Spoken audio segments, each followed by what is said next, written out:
Opisyal nang ipinagbawal ang yabloko sa Russia ngayon at hindi pinayagan ang yabloko na lumahok sa halalan sa parlamento. Itinuturing ang Partido Yabloko na isang napakabigat na krimen ang digmaan laban sa Ukraine. Bawat mamamayan ng Russia ay may bahagi ng responsibilidad sa nangyayari sa bansa at pati na rin sa digmaang ito. Sa Russia ngayon, nagsimula ang unang mga protesta laban sa digmaan sa Ukraine sa loob ng maraming taon at tinawag pa ng mga nagpoprotesta ang digmaan laban sa Ukraine bilang isang pagkakamali at maging isang napakalaking krimen ng Russia. Кахия-хия, кахия-хия, яблоко, яблоко.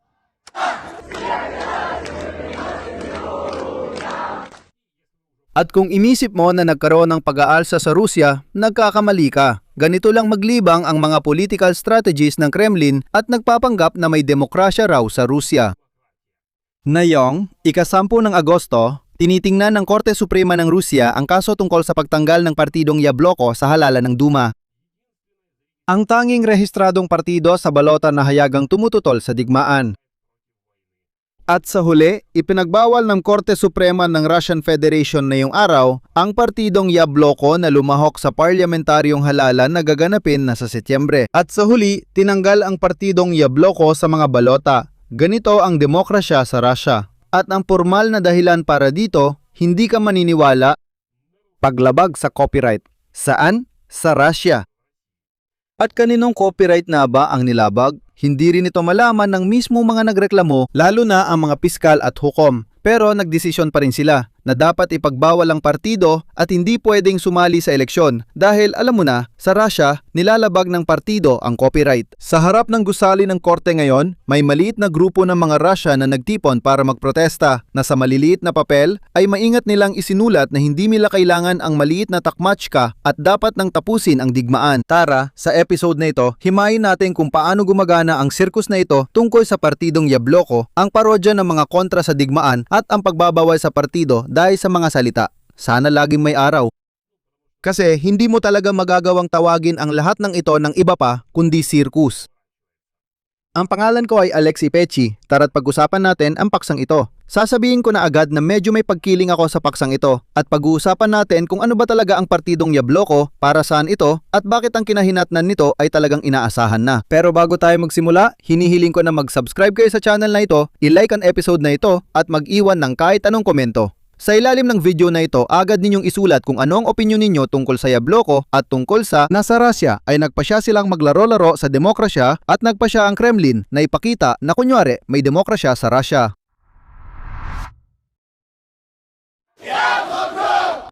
Яблоко. Ang mga subtitle ay inayos ni Simon.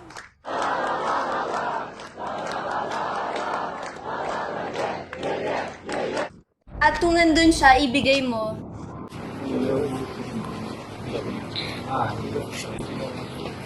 Ang digmaan laban sa Ukraine ay isang digmaang magkakapatid. Hindi ito tunay na pagtatanggol sa sarili dahil walang umaatake sa Rusya, walang lumalabag sa mga suberanong hangganan nito. Sa digmaang ito, hindi ka maaring manalo, hindi ka rin maaring matalo. Bukod sa mga wasak na kapalaran, magdadala ang digmaan ng napakabigat na mga epekto sa ekonomiya ng Russia.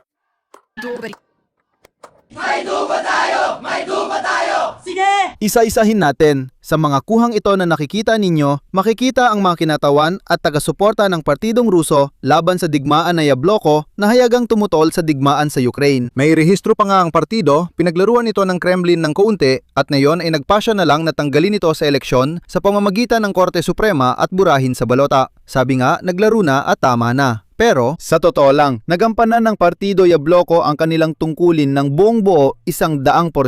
Unahan ko na kayo, ang partidong ito ang tumulong sa Kremlin na matukoy kung sino talaga ang tunay na tumututol sa digmaan.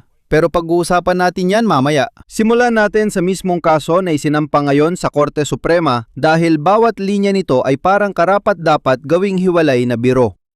Ang kaso laban sa partidong Yabloko ay isinampa ng maka-Kremlin na partidong Rodina noong ika-7 ng Agosto. Inilahad ang mga reklamo laban sa partido. Ang mga reklamo laban sa partidong Yabloko sa korte ay inilahad ng abogado ng Rodina na si Alexei Novoselov. Tandaan ninyo ang apelidong ito. At ang listahan ng mga paglabag doon ay talagang bongga. Ayon sa nagsampa ng kaso, iligal na ginamit ng Yabloko sa kanilang website ang larawan ng mga naging bunga ng pagbomba ng atom sa Hiroshima. Parang hindi mo pwedeng ilatala yon nang walang pahintulot ng may akda ng larawan. Pero sino ang may akda ng larawan? Uulitin ko, hindi alam. Pero sinabi rin ng nagsampa ng kaso na ginamit ng partidong Yabloko ang mga sipi mula sa Soviet na awit na Laging Naway May Araw na narinig sa panayam ng tagapagtatag ng partido na si Grigory Yablinski. May sinabi siya doon na Laging Naway May Araw at parang hindi pwedeng gamitin ang pariralang ito nang walang pahintulot ng may hawak ng karapatan. At ginamit din ng Yabloko ang pariralang basta't walang digmaan. At ngayon, iniuugnay ng partidong Rodina ang pariralang ito sa dulan ni Alexander Volodin na 5 Volodikov. At ginamit din ng Yabloko ang binagong mga larawan ng pangalawang tagapangulo ng Konseho ng Seguridad ng Federasyong Ruso, ang pangunahing lasenggo ng Rusya na si Dmitry Medvedev at ang blogger na si Victoria Bonya. At saka, hindi kayo maniniwala, pero ginamit ng partidong Yabloko noong 2026 ang isang larawan na ginawa ng neural network na ChatGPT. Hindi dapat ginagawa yon. At gumamit din sila ng mga eksena mula sa pelikula ni Sergei Bondarchuk na Digmaan at Kapayapaan. At ang mismong logo ng partido ayon sa mga nagreklamo na umano'y hiniram mula sa poster ng Soviet artist na si Eli Lisitsky noong 1920 na pinamagatang paluin ang mga puti gamit ang pulang kalso. At dito na talaga nagsisimula ang totoong sirkus na talaga. Hindi ito biro. Para talaga itong isang nakakatawang palabas ng mga taong tuluyan ng nababaliw. Ewan ko lang kung pwede lang sanang maisip kung paano nagaganap ang sirkus sa isang mental hospital. Ganito yon. Ganito halos ang itsura. Nang tanungin sa korte ang kinatawan ng partidong Rodina kung kaninong mga karapatan nga ba ang nilalabag ng mga litrato ng Hiroshima, naging nakakatawa ang naging usapan. Muli, uunahan ko na, sasabihin ko na kahit na nakakatawa ang usapan na yon, nagbisisyon pa rin ang hukom na dapat tanggalin ang partidong Yabloko sa balota. Ito ay talagang sukdulang kahangalan at ganito ang naging usapan. Si Novosholov mula sa partidong Rodina ay nagsabi at ito ang kanyang sinabi.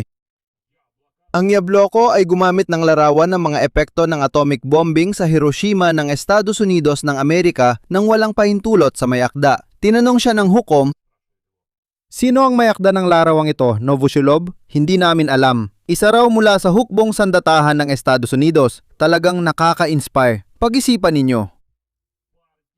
Ang partido ay tinanggal sa halalan sa bansa dahil sa paglabag sa karapatan-sipi ng hindi natukoy na sundalo ng hukbong sandatahan ng Estados Unidos ng Amerika na kumuha ng litrato mahigit 80 taon na ang nakalipas. Nako, ito ay talagang parang isang sirko. Alam mo, sa isang banda, nakakatawa ito. Pero sa kabilang banda, naiintindihan ko na ang mga ganitong klaseng tanga sa kasamaang palad ay nabubuhay sa isang planeta kasama ko. 140 milyon ang ganitong mga tao. Totoong nabubuhay ang mga tanga sa tabi natin. Sige, tuloy tayo. Sa ChatGPT, mas nakakatawa pa ang sitwasyon. Ibig sabihin, iginiit ng partidong Rodina na ang mga larawang ginawa ng neural network na ginamimit ng partidong Yabloko ay lumalabag sa mga karapatan ng mga taong ang mga larawan ay ginamit sa pag-aaral ng neural network. Ibig sabihin, kung susundan ang lohika na ito, parang demanda ito laban sa kumpanyang OpenAI. Pero sa hindi malamang dahilan, ito ay isinampa laban sa isang oposisyong partido sa Russia. Alam mo, tinitingnan ko lang lahat ng ito at hindi ako makapaniwala. Hindi ako makapaniwala na sa tabi natin may mga taong ganyan na mga 140 milyon o ilan man sila na ganun na lang talaga kabobo. Isipin mo, pinagtatawanan lang sila at ang mga tupa ng Russia ay pumapalakpak, sinasabi, ayos ka Volodya Putin. Isipin mo, sinasabi sa kanila, tara ipagbawal natin ang partido kasi gumamit sila ng mga larawan, pati Hiroshima, at kapag tinanong, kaninong larawan yan? Sabi nila, ewan kung kanino yan. Anong pakialam natin? Hukom, bakit mo pa tinatanong yan? Hindi naman yan ang punto. Sinabi ni Vova Putin na buwagin ang partido, binubuwag namin. Mas nakakatawa pa na mismong mga may-ari ng karapatan ang nagsasabing wala silang anumang reklamo. Diretsong sinabi ng apo ng may akda ng liriko ng kantang Laging May Araw na si Gleb Ashanin na wala siyang anumang reklamo laban sa partidong Yabloko at hindi niya binibigyan ng kapangyarihan ang sinuman, hindi niya binigyan ng pahintulot na katawanin ang kanyang interes sa kasong ito. Ang anak ng kompositor na si Arkady Ostrovsky na siyang sumulat ng musika para sa parehong kanta ay mas maaga ng hayagang nagbigay ng pahintulot sa partidong Yabloko na gamitin ito. Ibig sabihin, walang humiling na ipagtanggol ang mga karapatang-are na labis na pinoproblema ng pro-Kremlin na partidong Rodina. Pero alam nyo naman na ito'y simpleng dahilan lang para masimulan ng kaso. Kailangan lang nilang may mapuna. Sa totoo lang, pwede rin naming sabihin na, pakinggan nyo, masyadong malaki ang kanyang pagkakalbo dito. Alam nyo, baka sinusubukan niyang pagtawanan si Vladimir Putin. Ipagbawal na lang natin. At sigurado ako na ipagbabawal ng Korte Suprema ng Russia ang partido. At sa huli, dahil dito, bumoto ang Central Election Commission ng Maruming Russia at ang General Prosecutor's Office para tanggalin ang Yabloko. Sa huli, nagdesisyon ng hukom na oo, tatanggalin natin ang partido sa listahan. Diretsong sinabi ng kinatawan ng Central Election Commission sa Korte Suprema na sapat na dahilan ang paglabag sa kampanya para tanggalin ang partido. Anong mga paglabag? Siyempre, wala namang binanggit. Natuklasan ng Rosfin Monitoring sa pambansang listahan ng Yabloko ang mga tao na di umano'y tumanggap ng dayuhang pondo kahit bago pa magsimula ang taon ng eleksyon. Ibig sabihin, buong makinarya ng Estado ay kumilos na. Korte, Central Election Commission, Piskalya, Financial Intelligence, lahat laban sa partido na noong nakaraang eleksyon, paalala ko lang, halos hindi man lang nakaabot ng kahit ilang porsyento doon. At ngayon, heto na ang pinaka-interesante at pinaka-nakakatawa. Hinihiling ko sa inyo na ituring ang episode na ito bilang isang biro. Dahil wala namang totoong oposisyon, walang political opposition sa Russia. Puro palabas lang yan. Ipaliwanag ko kung bakit. Dahil lahat ay sobrang predictable at scripted. Bakit nga ba pinayagan ang partidong Yabloko na mapasama sa balota noong Hulyo 29 lang? Natanong nyo na ba sa sarili nyo, bakit? Ibig sabihin, halata naman na tatanggalin ang partido. Maghahanap lang sila ng kung anong dahilan para matanggal ito sa eleksyon sa pamamagitan ng korte. Tanong, bakit pa nila ito nirehistro? Pwede namang hindi na lang nila pinayagan mula sa simula at nagkaisang desisyon ang Central Election Commission. Sa listahan, may 269 na kandidato at dagdag pa ang 135 sa mga single-member districts. Kung sa madaling salita, hindi pa rin pinayagan ng partidong ito na makapasok sa State Duma. Bakit pa nila narehistro? Ang unang bersyon, yung pinaka-konspirasyonal, ay ganito. Ibig sabihin, nagpasya ang mga puwersang pansiguridad sa Russia na sirain ang plano na binuo ng tagapangasiwa ng panlabas na politika na si Sergei Kirienko. Parang ganon, trip lang ng mga puwersang pansiguridad. At gaya ng alam ninyo, may totoong alitan sa pagitan ng political wing at ng security forces. At itong si Kirienko ay nagpasimula ng sarili niyang partido doon na nagsimulang magkaroon ng kaunting kasikatan. At hindi gusto ng mga puwersang pansiguridad na ang political wing sa paligid ni Putin ay nakakaroon ng mas malaking kapangyarihan kaysa sa security wing. Ang pangalawang bersyon, ito ay kabaligtaran naman. Ang Yabloko ay nirehistro ayon sa plano mismo ng administrasyong pampanguluhan ni Putin. Para pagkatapos ng eleksyon, itong mababang opisyal na resulta ng partido ay maipakita sa publiko bilang totoong bahagi ng mga Ruso na tutol sa digmaan. O ayan, tingnan ninyo. Kaunti lang talaga sila. Noong nakaraang eleksyon, ang partidong ito ay nakakuha ng mas mababa sa 2%.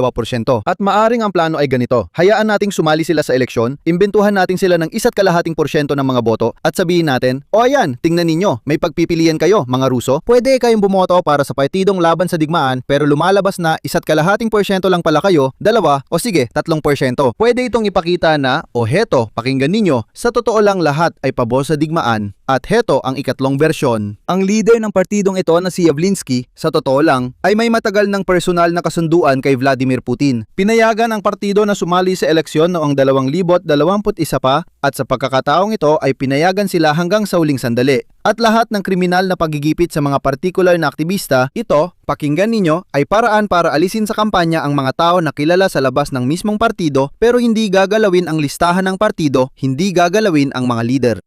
At dito ako sa ikatlong bersyon, mas naniniwala. Na yon, ipapaliwanag ko. Kung titingnan natin ang lahat ng nangyayari mula sa pananaw ng agham pampolitika at teknolohiya sa politika, ang diwa ng eleksyon sa mga otokrasya ay laging isang pagsubok ng katapatan. Hindi ito tunay na eleksyon. Ang eleksyon sa otokrasya o sa diktadura, ito ang tinatawag na demokrasyang pakitang tao, kung saan panlabas lang ang anyo ng demokrasya. Parang, kunyari, may eleksyon, may parlamento.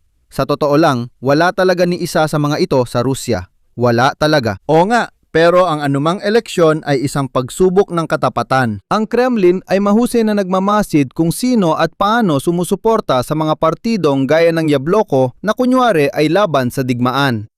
Sa madaling salita, ang pagpapahintulot sa Yabloko na sumali sa eleksyon ay kailangan hanggang sa huling sandali para ipakitang parusahan ng hayagan ang ganitong anti-digmaang oposisyon sa harap ng lahat. Parang sinasabi nila, tingnan nyo kung ano ang mangyayari sa sinumang lalaban sa digmaan, sa nababaliw na Vladimir Putin. At ito ang pinakakawili-wiling bahagi. Tingnan nyo, naitatag ang partidong Yabloko na hayagang tumututol sa digmaan sa bansa, kung saan ang espesyal na operasyong militar ay hindi pwedeng tawaging digmaan, kung hindi ay makukulong ka. Sa bansa kung saan bawal magsalita laban sa digmaan, kung hindi ay ikukulong ka. Sa kasamaang palad, may mga tao. Mga tao sa Rusya na inosenteng naniwala at sumali sa partidong ito, taos-pusong naniniwala na ito ay tunay na anti-digmaang partido. Na tipong, ito talaga ang partidong Yabloko na tumututol sa digmaan, kaya sige, sasali ako doon. At ito, yung mga tinatago ko sa sarili ko at natatakot akong sabihin, sasali ako sa partido at marami kami doon at ipapakita namin kay Putin na talagang tutul kami sa digmaan. Pero ngayon, tingnan nyo kung ano ang nangyayari. Ayon mismo sa partido, sa simula ng kampanya sa eleksyon, 12 miyembro ng Yabloko ang naging mga akusado sa mga kasong kriminal. 8 ang nasa mga kolonyang piitan at mga piitang pansamantalang detensyon. Isa sa mga mamamahayag, si Mikhail Afanasyev, na nagpasya na sumali sa partidong Yabloko, nakakuha ng 5 taon at kalahati ng pagkakakulong dahil sa isang artikulo tungkol sa pagtanggi ng mga persang panseguridad na pumunta sa digmaan. Ang pangalawang tagapangulo ng partido, si Maxim Kruglov, ay nakatanggap ng 7 taon ng pagkakakulong dahil sa 2 post tungkol sa mga namatay na sibilyan sa Bucha at Mariupol sa Ukraine. Ang aktivistang Turko na si Vasily Neustrov ay nakatanggap ng 10 taon ng pagkakakulong kaugnay ng isang kaso. Sa isang kilusan na, ayon sa mga kakilala, ay hindi naman daw siya kasali at marami pang iba, mahaba ang listahan. Ganito ang punto, paano mo matutukoy ang kalaban ng rehimen kung ang diktadura mo ay naitayo na ng husto na natatakot na ang mga tao na hayagang ipahayag ang kanilang opinyon? Paano mo mahahanap sa lipunan ang mga tumututol sa iyong digmaan, ang mga maaaring tunay na magpabagsak sa iyong kapangyarihan? Pero sa ngayon, pabulong lang sa kusina nagsasabi na tutol sila sa digmaan. Paano nga ba? Madali lang yan. Magtayo ka ng partido na kunwari ay laban sa digmaan. Bigyan mo ng pagkakataon ang leader nito na magsalita sa publiko na siya ay laban sa digmaan, laban kay Putin. Paano nga ba naglakas loob si Putin na magsimula ng ganitong digmaan? Isa itong krimen at kung ano-ano pa. Magsisimulang sumali sa partidong ito ang mga totoong tutol sa digmaan. At doon, mas madali na silang hulihin at ipadala sa kulungan. Kaya sa aking palagay, natapos na ng partidong Yabloko ang misyon nito. Tapos na, pwede nang alisin. Hindi na ito kailangan. Bagamat dapat aminin na mayroong maliit na grupo ng mga tao sa Rusya na talagang tutol sa digmaan. Kasi nga, ang digmaan na ito ay nagsimula ng makaapekto sa kanila mismo. Ngayon, magbigay tayo ng buod sa palabas na ito. Sa isang bansa na tinatawag ang sarili nitong demokrasya na may halalan at parlamento, ang nag-iisang partido na hayagang nananawagan para sa pagtigil ng digmaan ay basta na lang tinanggal sa balota dahil sa hindi matukoy na copyright ng isang walang pangalang Amerikanong sundalo sa litrato ng Hiroshima na 80 taon nang nakalipas. Iyon lang, tapos na. Ang kaso ay hinawakan ng isang hukom na ang record ay binubuo ng pagbuwag ng mga oposisyong partido. Hindi na ito ang unang beses na ginawa niya ito, kaya wala talaga siyang pakialam sa anumang argumento. Para sa kanya, parang ingay lang yon. Kasabay na mapanlin lang na palabas na ito sa korte, ang mga totoong miyembro ng partido ay hinahatulan ng totoong mga taon sa totoong mga kolonyang penal dahil sa totoong mga post tungkol sa Bucha at Mariupol. Ayon, nahuli sila sa bitag. Ito ang larawan ng halalan sa ilalim ng diktadura. Isang palabas na may ilusyon ng kompetisyon kung saan alam na agad kung sino at bakit matatalo. Bukod pa rito, maginhawa ring kontrolin ang tinatawag na anti-digmaang partido para hindi magkaroon ng tunay na anti-digmaang partido. Dito ako maglalagay ng ellipsis. Ibahagi ninyo ang inyong opinyon at mga konklusyon sa mga komento sa ilalim ng episode na ito. Mag-subscribe kayo sa channel, pindutin ang kampana at huwag kalimutang mag-like. Kung gusto niyong suportahan ang paggawa ng YouTube channel na ito, lubos akong magpapasalamat. Maaari ninyong gawin ito sa pamamagitan ng kahit anong donasyon gamit ang mga link at detalye sa description ng video na ito. Yun lang po. Ingatan ninyo ang inyong sarili. Paalam sa lahat. Kung may naiisip kayo o may ideya kayo, iniimbitahan ko kayo. Kung nasa lahat, kung hindi naman yun, huwag nang banggitin na hindi naman ito pinakailangan. Dahil wiko at para hindi ko kayo maabala mga kabataan sa inyong bakasyon.